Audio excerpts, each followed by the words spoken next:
يجتبي إليه من يشاء ويهدي إليه من ينيب وما تتفرقوا إلا من بعد ما جاءهم العلم بغيا بينهم ولولا كلمة سبقت من ربك إلى أجل مسمى لقضي بينهم وإن الذين أورثوا الكتاب من بعدهم لفي شك منه مريب صدق الله العظيم.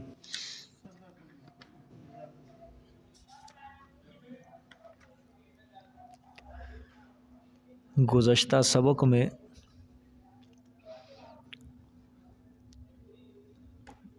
زجر کا اعادہ ہوا جس میں اللہ پاک نے فرمایا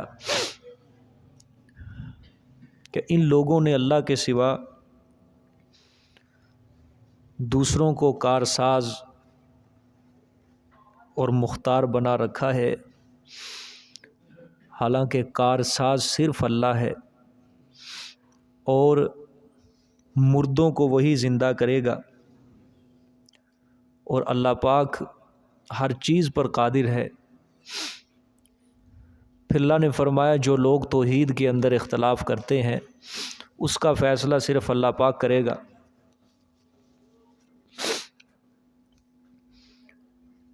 یہ آپ صلی اللہ علیہ وسلم کی ایک حکایت کو اللہ پاک نے بیان فرمایا، ذالکم اللہ ربی علیہ توکلت، کہ اللہ فیصلے کرے گا اور یہ اللہ جو فیصلے کرے گا یہی میرا رب ہے، اسی پر میں بھروسہ کرتا ہوں اور اسی کی طرف میں رجوع کرتا ہوں۔ پھر فرمایا کہ زمین و آسمان کو اللہ نے پیدا کیا اور جو تعلق اللہ پاک نے نر اور مادہ میں رکھا ہے وہی تعلق اللہ نے آسمان اور زمین کے اندر رکھا، اور اسی طرح اللہ پاک نے انسانوں کے جوڑے بنائے، چوپایوں کے جوڑے بنائے، اسی طرح اللہ تمہیں پھیلاتا ہے۔ اس کام کرنے کے اندر اللہ کی مثل، اللہ کی نظیر کوئی نہیں ہے، کیونکہ وہی سننے والا وہی دیکھنے والا ہے۔ پھر اللہ پاک نے اپنے مختار ہونے کا بیان فرمایا، اپنے علم غیب کا بیان فرمایا۔ اب جہاں سے آج کا سبق شروع ہو رہا ہے، شرع لکم من الدین ما وصی بہ نوحا، اب جو اللہ پاک نے شروع کے اندر بیان فرمائی نا آیت، اپنے پیغمبر صلی اللہ علیہ وسلم کو وہ پہلا دعویٰ کیا کہ ہم نے جو وہی پہلے لوگوں کی طرف کی ہے وہی ہم نے آپ کی طرف کی ہے۔ اب اللہ پاک اسی کے متعلق یہ آیت ہوگی، پہلے دعوے کے متعلق، ٹھیک ہے؟ ترجمہ دیکھیں، شرع لکم من الدین، مقرر فرمایا واسطے تمہارے دین کو، مقرر فرمایا واسطے تمہارے دین کو، ما وصی بہ نوحا، وہ جو تاکیدی حکم کیا اللہ پاک نے ساتھ اس کے نوح علیہ السلام کو، والذی اوحینا الیک، اور وہ جو ہم نے وحی کی طرف آپ کے، ہم نے وحی کی طرف آپ کے، یہی مقرر کیا ہم نے دین، جو نوح علیہ السلام کو تاکیدی حکم دیا اور آپ کی طرف کیا کیا، وحی کی ہے۔ وما وصینا بہ ابراہیم، اور جو تاکیدی حکم کیا ہم نے ساتھ اس کے ابراہیم علیہ السلام کو اور موسیٰ کو، وعیسیٰ اور عیسیٰ علیہ السلام کو، ٹھیک ہے؟ اتنی بات پہلے سمجھ لیں۔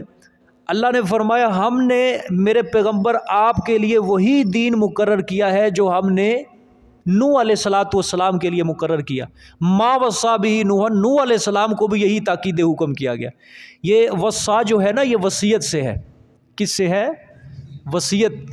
وصیت کا مطلب اب یہی نہیں ہوتا کہ جو مرنے والا ہوتا ہے وہ اپنے مرنے سے ایک دن پہلے، 2 دن پہلے کوئی چیز کی وصیت کر جائے، بس اسی کے ساتھ یہ مخصوص ہے لفظ، بلکہ وصیت کہا جاتا ہے کوئی اہم بات ہو تو اس کو وصیت سے تعبیر کیا جاتا ہے۔ قرآن پاک میں اللہ پاک قرآن میں کہتا ہے، اس طرح سورۃ نساء کے اندر اللہ پاک نے فرمایا یوصیکم اللہ فی اولادکم، اللہ تعالیٰ وصیت کرتا ہے تمہیں تمہاری اولاد کے بارے میں۔ وہاں کیا مطلب ہے؟ تاکیدی حکم کرتا ہے، پکا حکم کرتا ہے۔ اللہ فرمانا چاہتے ہیں یہ بات بڑی اہم ہے، اس کو اپنے دلوں میں لکھ لو۔ یہاں بھی وہی چیز ہے، وصی بہ نوحا، یعنی نوح علیہ السلام کو ایک ہم نے بہت بڑا اہم پیغام ان کے لیے بھیجا تھا، وہی پیغام ہم کس کی طرف وہی کرتے ہیں؟ آپ کی طرف، آپ کے لیے ہم نے مقرر کیا۔ یعنی کسی اہم بات کو کیا کہا جاتا ہے؟ وصیت، یعنی تاکیدی حکم کرتا ہوں میں تجھے، ٹھیک ہے؟ تو اللہ نے فرمایا کہ نوح علیہ الصلوۃ والسلام کے لیے جو دین مقرر کیا تھا، جو وصیت کی تھی، جو تاکیدی حکم کیا تھا، وہی دین ہم نے کیا مقرر کیا آپ کے لیے؟ کیا دین ہے؟ کہ صرف اور صرف اللہ ہی کی عبادت کرو، اس کے ساتھ کسی کو شریک نہ کرو۔ یہ دین، یہ تاکیدی حکم نے کس کو دیا؟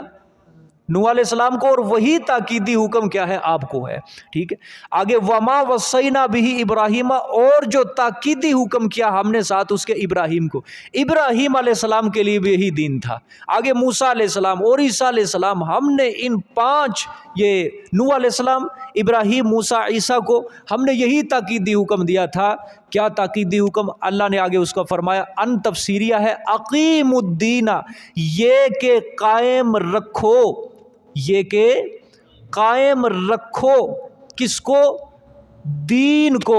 دین سے مراد دین توحید کو۔ کس دین کو؟ دین توحید کو، یعنی نظام جو ہے وہ صرف اور صرف کس کا ہو؟ قانون صرف اور صرف کس کا ہو؟ ہاں، عبادتیں ساری کی ساری کائنات میں صرف اور صرف کس کے لیے ہو؟ اللہ کے غیر کو کسی کو نہ پکارا جائے، اللہ کے غیر کو، اللہ کے علاوہ کسی اور کی عبادت، کسی اور کا حکم نہ مانا جائے۔ حکم صرف اور صرف کس کا چلے گا؟ وَلَا تَتَفَرَّقُوا فِيهِ، آگے فرمایا اور نہ اختلاف کرو تم بیچ اس کے، نہ اختلاف کرو تم بیچ اس کے۔ سمجھ آئیے کہ نہیں؟ اس دین توحید کو قائم رکھنا ہے اور اس میں اختلاف نہیں کرنا۔ تتفرقوا کا مطلب فرقے نہ، وہ مطلب اس میں اختلاف نہیں کرنا۔ دین کو قائم کرنے کا مطلب کیا ہے؟ کہ اللہ کی توحید اور تمام ضروریات دین پر وہ کیا لائیں؟ ایمان لائیں، اور اس کے احکام کی اطاعت کریں۔ اس کے جتنے بھی اللہ کے احکام ہیں اس کی کیا کرنی؟ فرما برداری کرنی ہے، اس کا تابع دار بن کے رہنا ہے۔ بات سمجھ میں آئی گی کہ نہیں؟ اللہ اکبر۔ پھر اللہ پاک نے فرمایا کہ کبر علی المشرکین ما تدعوہم الیہ، اللہ نے فرمایا اتنے دلائل ہم نے دیے اپنی توحید کے اوپر، ہر پیغمبر کی طرف ہم نے یہی دین مقرر کیا ہے، لیکن مشرکین کے اوپر یہ بات نہایت ہی گراں گزرتی ہے، نہایت ہی گراں گزرتی ہے۔ جس مسئلے کی طرف تم کیا کرو گے؟ ان کو بلاؤ گے۔ ٹھیک ہے، دیکھیں، کبر علی المشرکین، کبر علی المشرکین، بھاری ہے، کبر بھاری ہے اوپر مشرکین کے، شرک کرنے والوں کے، ما تدعوہم، وہ مسئلہ جو بلاتے ہو تم ان کو، الیہ، طرف اس کے۔ سمجھ آئی ہے کہ نہیں؟ جس مسئلے کی طرف تم بلا رہے ہو نا، یہ شرک کرنے والوں کے اوپر کیا ہے؟ مسئلہ بہت زیادہ گراں ہے، دشوار ہے اور بھاری ہے یہ مسئلہ۔ کیا ہے وہ مسئلہ؟ وہی کہ اللہ ہی سب کچھ کرتا ہے، عبادت صرف اور صرف اللہ کی کرنی ہے، اللہ کے علاوہ کسی اور کی عبادت نہیں کرنی، اللہ کے ساتھ کسی کو شریک نہیں کرنا، حکم صرف اور صرف اللہ کا مانا جائے گا، اللہ کے علاوہ کسی کا حکم نہیں چلتا۔ سمجھ آئیے کہ نہیں؟ اللہ اکبر۔ یہاں پہ 2-3 باتیں سمجھنی آپ نے۔ اب یہ بڑی اہم آیت ہے قرآن پاک کی، اور انبیاء علیہ الصلوۃ والسلام کی نسبت اللہ پاک یہ فرما رہے ہیں کہ میرے دین کو تم نے کیا رکھنا ہے؟ قائم رکھنا ہے۔ ٹھیک ہے، سب سے پہلے ایک سوال سمجھو، یہاں پہ اللہ پاک نے حضرت نوح علیہ السلام کا ذکر کیا، حضرت محمد صلی اللہ علیہ وسلم کا ذکر کیا، ابراہیم، موسیٰ و عیسیٰ۔ یہ گزشتہ صورتوں کے اندر بھی اسی طرح کی ایک آیت گزری جس میں اللہ نے 5 نبیوں کا ذکر کیا۔ یہاں پھر یہ ایک آیت آئی ہے جہاں پہ صرف یہی نبیوں کا ذکر، وہاں بھی میں آپ کو سمجھا کے یہاں پھر کہتا ہوں کہ یہ جو ہیں تمام انبیاء میں سے جو ہیں یہ 5 نبی جو ہیں اولو العزم اللہ کے پیغمبر ہیں۔ کیا ہیں؟ اولو العزم جلیل القدر پیغمبر ہیں، یا بالفاظ دیگر یہ کہہ لو سب سے زیادہ جن کی شریعتوں کی تابعداری کی گئی ہے وہ یہ پیغمبر ہیں۔ تابعداری سے مطلب کہ سب سے زیادہ جو لمبا دورانیہ شریعت کا چلا ہے وہ ان پیغمبروں کا چلا ہے۔ مثال کے طور پہ نوح علیہ السلام ہے، 950 سال ہے، کتنا لمبا دورانیہ ہے؟ سمجھ آئیے کہ نہیں؟ 950 سال ہے ایک دورانیہ ان کی شریعت چلتی رہی ہے۔ ٹھیک ہے، اس کے بعد ہے ابراہیم علیہ السلام۔ دیکھو اللہ پاک بعد میں جتنے بھی نبی آئے ہیں اللہ کیا حکم دیتا ہے کہ تم نے کن کی اتباع میں چلنا ہے؟ ابراہیم کی اتباع میں۔ اس کے بعد دیکھو موسیٰ علیہ السلام، موسیٰ علیہ السلام جب آئے تورات اتری، بعد میں کتنے نبی آئے عیسیٰ علیہ السلام تک؟ سمجھ آئیے کہ نہیں؟ حضرت ابراہیم علیہ السلام کی اولاد میں 4000 انبیاء آئے ہیں۔ کتنے؟